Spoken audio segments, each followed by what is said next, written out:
perhaps a more immediate one to think about on the Isle of Man would be wallabies, which I certainly would imagine is non-native. It is that. Neil, maybe one for you. I believe there's a bit of a conflict with hen harriers on the island. I tend to take quite a fundamental starting stance when it comes to non-native species. We do have this parlance about non-native and invasive, and as Richard describes, invasive is when we can label something as known to be damaging and known to be difficult to control. And that's often at the extreme end of things. But I think when we think about the island, and we're saying how special the island is and how fragile its ecology is, and that ecology has developed over thousands of years. So translocating Antipodean marsupial rodents to the island is a bit like possibly the danger of transporting flu to the Americas. And it can have no effect at all. It can have terrible effects, or the ecosystem can gradually accommodate to the new species that it's got. Now, if you look at wallabies in particular, we're talking from quite a low base of evidence, because no one has ever stumped up the money to do some proper studies into the juxtaposition of wallabies and the Manx native fauna and flora. And that's probably needed, but also, why should we bother with that? Because they just don't belong here. There is no way they would have got here naturally. They don't enhance the environment of the Isle of Man.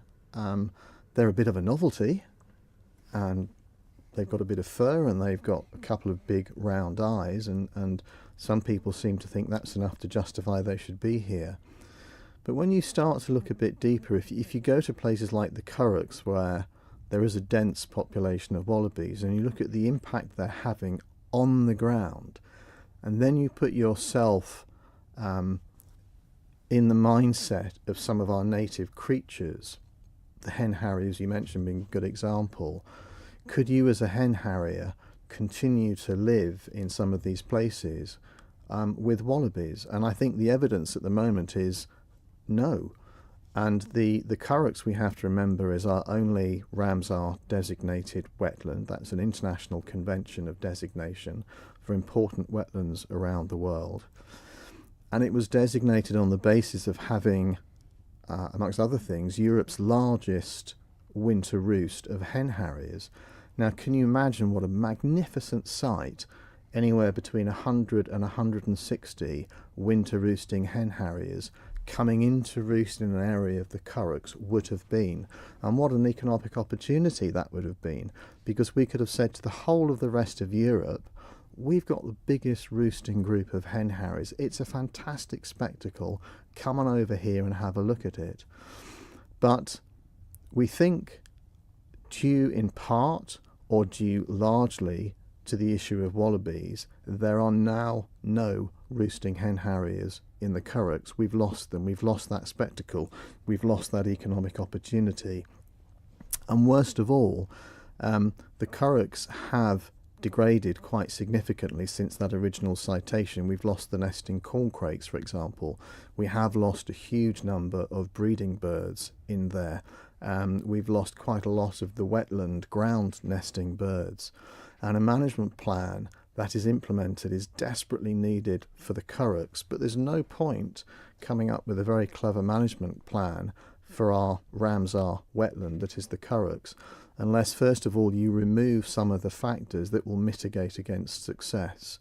So I think, considering all of that, wallabies for me are a huge problem. They don't belong here, and it's an issue we need to address. Are those results a direct sort of consequence of the introduction of wallabies, or is there reason to believe that? There is strong reason to believe it. Unfortunately, I don't think we have the empirical evidence that we can put on the table. But these days, conservation is as much about being precautious there is a thing called the precautionary principle.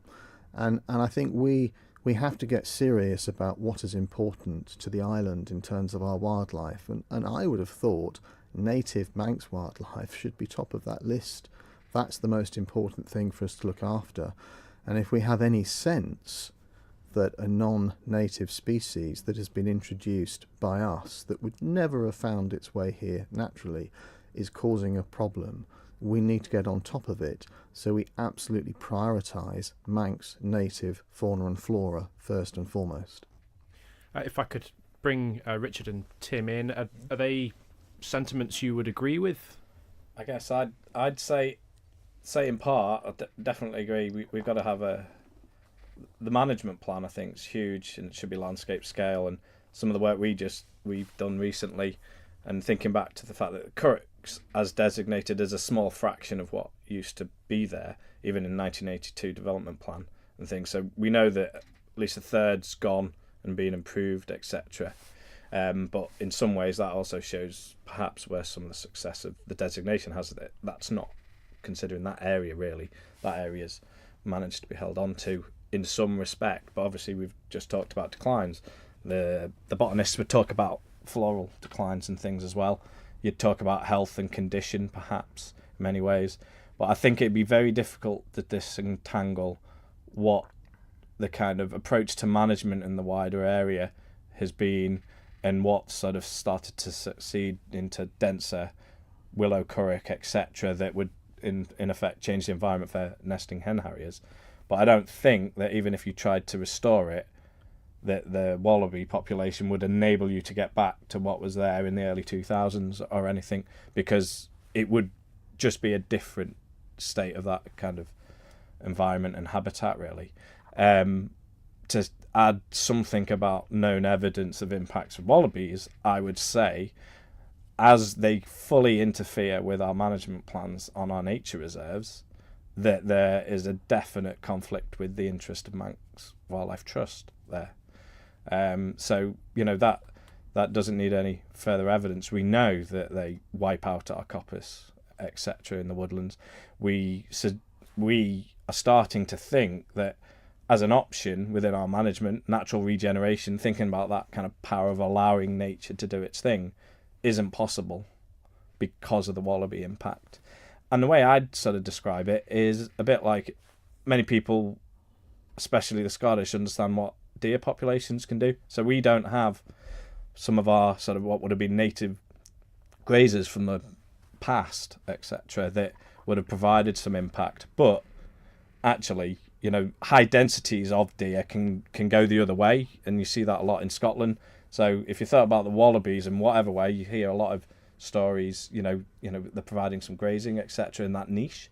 Well, yes, but in density, it goes completely the other way. And, it's the fact that there's been no action, accountability. We're not getting to grips with the management of that landscape at all. And it should be an exemplar. And as Neil said, the whole rationale behind Close Sartfield, our flagship site, at its start was the orchids and things and the display that they give that was internationally renowned, and then the fact that off the hide that has a specially built platform on the top was to view that actual hen harrier roost, which you can't do, and people did used to come and visit the island to actually see that spectacle.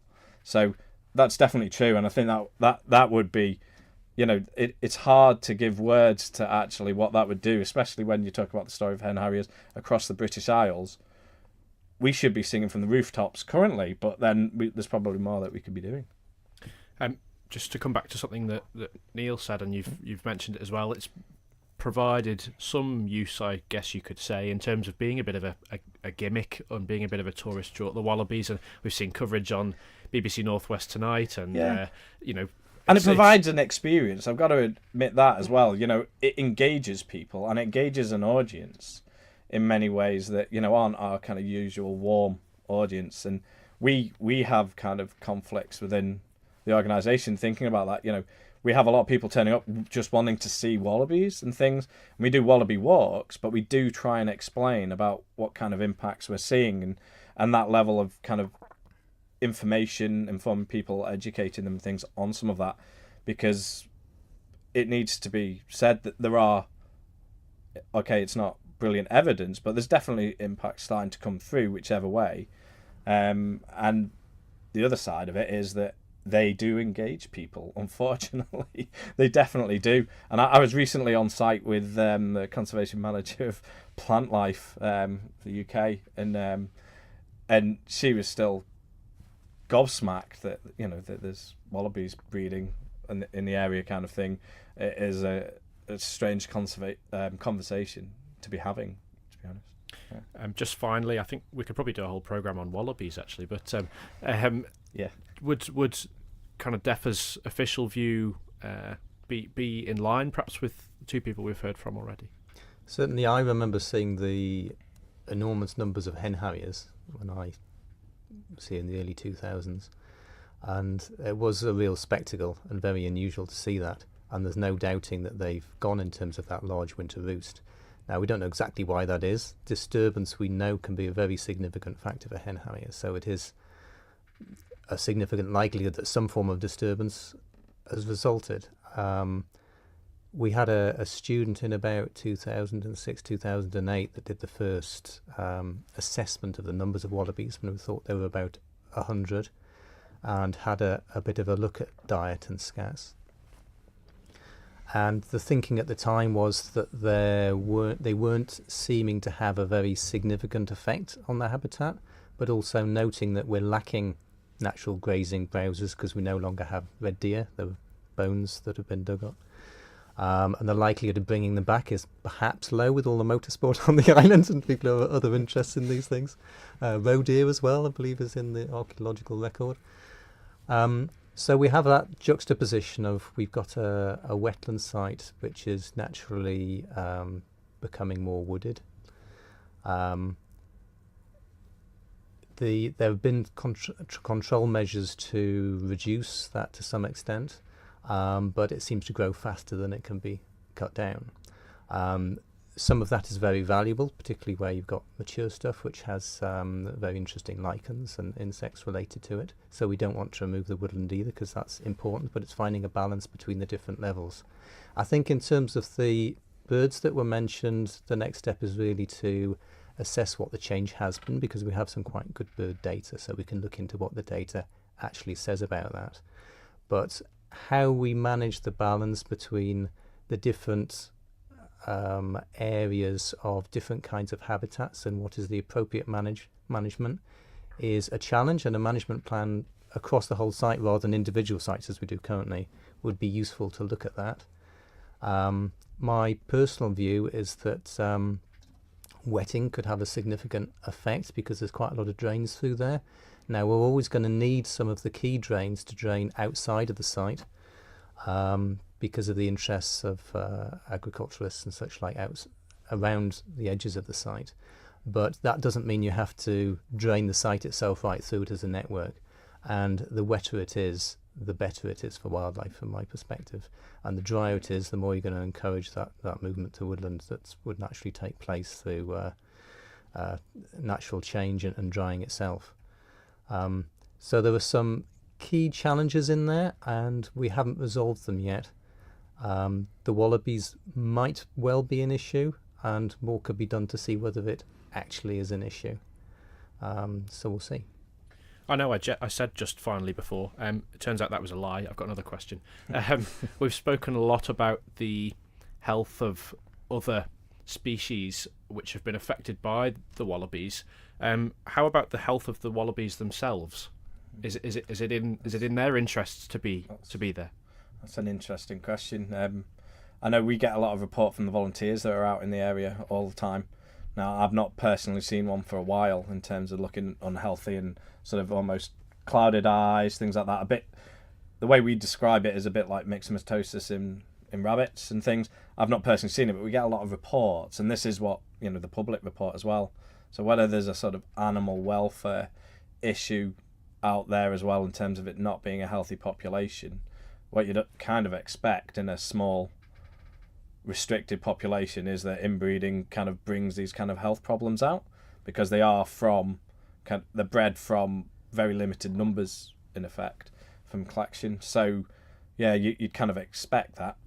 the exact facts on that, I don't know, just because we haven't really pulled together numbers. Certainly reported a lot, and then perhaps cyclically as well, so that when I first came into position about 3 years ago, it didn't seem to be as reported, and it's certainly over the last year, it seemed to be reported to us via our volunteers on sites and the public a bit more, but I don't have any hard, fast facts, really. Whenever I've looked at them, there seem to have been quite a lot of blind ones around.